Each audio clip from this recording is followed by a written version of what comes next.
I'm Joseph Benavidez, and these are my signature moves. This is actually one of my favorite guillotines.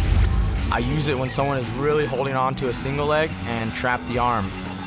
The best way to counter a guillotine is the hand fight, and in this particular guillotine, both your hands are trapped to the outside, and it doesn't allow you to hand fight. You know, I set it up by obviously stopping the shot and getting a nice headlock. When the guy keeps grabbing your leg, that actually allows you to jump back and throw your leg up, almost like you're going to a triangle, but instead of going all the way, you're gonna trap the arm to the body. At that point, I have both his arms trapped, one with my leg and one with my arm, and it's gonna make him tap in a really funny way. I use this particular guillotine in my Miguel Torres fight in the WEC. One of my favorite fights and finishes ever. The first time he had ever been submitted was with this guillotine. He gave it to me after I cut his forehead, so I knew he was a little dazed, holding on to my leg. So good at this guillotine, and it's all over. One reason I definitely like chokes is there's no choice there.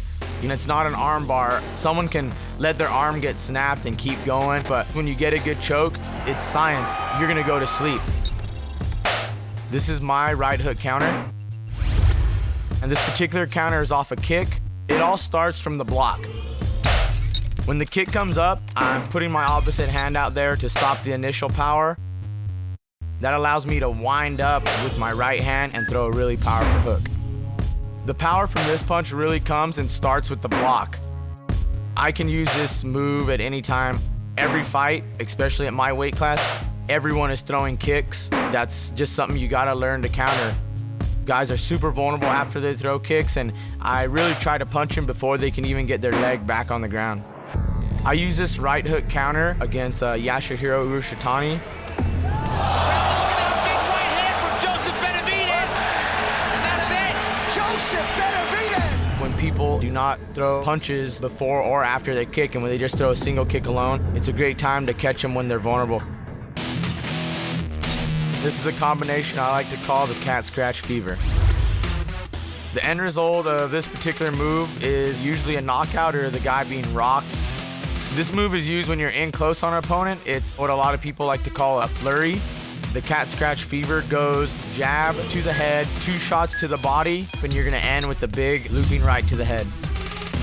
The power on the cat scratch fever definitely comes from my leg and my hips, just like any punch would. I get to use a lot of my legs to throw that power. I knocked out Hanayaya with this move when he threw a jab. And Joseph Benavidez has absolutely rocked Hanayaya. It's over. I get the opening to the head after I hit him 2 times in the body.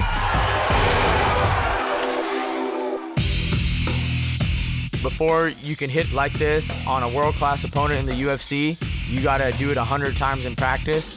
That's gonna give it a better chance of landing in a real fight. I'm Joseph Benavidez. These are my signature moves.